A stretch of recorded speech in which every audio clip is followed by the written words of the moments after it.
Hilary Fordwich believes the Duke of Sussex is at risk of becoming an irrelevant royal as the public's interest in the next generation, including Prince George, increases. Prince Harry has been warned he is running out of time to repair the rift with his estranged family. As it emerged, he and wife Meghan Markle have still not confirmed whether they will be attending King Charles I's coronation on May 6. Commentator Hilary Fordwich said Harry's real enemy was time, as she warned there is little prospect of the situation being resolved next month. She also pointed to Harry's plan to return to the UK in June to give evidence in a second privacy case he and others have brought separate from the ongoing one involving Daily Mail publisher Associated Newspapers.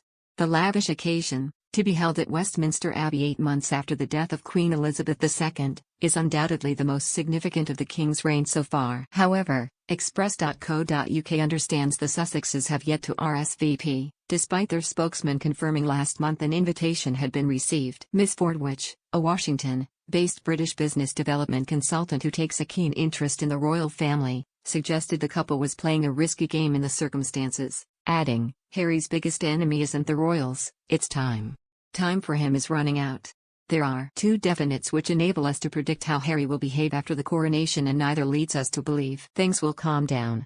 Ms. Fordwich, who regularly appears on U.S. television networks discussing royal affairs, explained, "Firstly, Hess always been a royal rebel. The optics of all he revealed regarding his true character in his Bear All Books Bear were unfortunate at best. But he knows he needs headline bait as Hess running out of royal clout given his plummeting popularity in both the UK and with the Hollywood set." Harry was also acutely aware of the risk of becoming an irrelevant royal, Ms. Fordwich stressed. She continued, "He has long feared for his limited shelf life before he starts sliding down the royal family pecking order, and the public become far more fascinated with Prince George, Princess Charlotte, and Prince Louis. So, after the coronation he has to come up with ways to remain relevant, and sadly, sensation sells. With the king believed to have decreed that only working royals would be permitted to appear on the balcony of Buckingham Palace after he is crowned, Ms. Fordwich also suggested such a description did not apply to Meghan and Harry. Referring to documents released last week, she said, right on the heels of the Archewell tax filing where, amongst other revelations, it revealed only worked for a mere 1 hour a week in 2021. This is totally inconsistent with their statement. In response to Buckingham Palace back in 2021, "We can all live a life of service. 1 hour a week isn't exactly a life.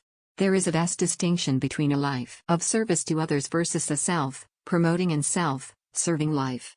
The royal family garnered much of its respect and admiration from the public due to their focusing on the work of others, Ms. Fordwich pointed out, in contrast with Meghan and Harry, who were clearly focused on their own issues. She added, "Prior to this tax return that might be construed as an opinion, now though the lack of time spent is a fact.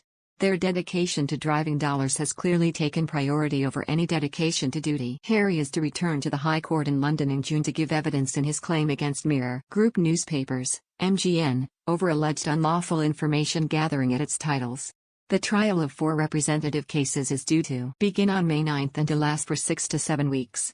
At a preliminary hearing on Wednesday, Julian Santos, for Harry and other figures bringing claims, said all the witnesses on their side would be giving evidence in person. This means the Duke, who is expected to give evidence, will make a second visit to the High Court this year. The trial in May will come after Harry made a surprise appearance at the Royal Courts of Justice in March to attend a preliminary hearing in his separate claim against Associated Newspapers Limited, the publisher of the Daily Mail and Mail on Sunday.